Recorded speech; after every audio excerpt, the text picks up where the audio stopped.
तमिलनाडु की Yogeshwari tea stall worker की बेटी ने नान मुधलवान और कलूरी कनावू स्कीम के जरिए जेई एडवांस क्लियर किया और आईआईटी बॉम्बे में एरोस्पेस इंजीनियरिंग सीट हासिल की।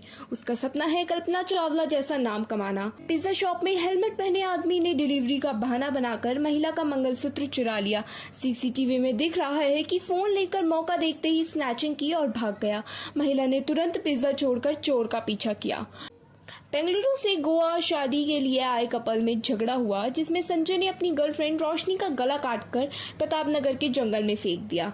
पुलिस ने संजय को गिरफ्तार किया। इन्वेस्टिगेशन बस टिकट से शुरू हुई है। धन्यवाद। ऐसी इंटरेस्टिंग खबरों के लिए हमें फॉलो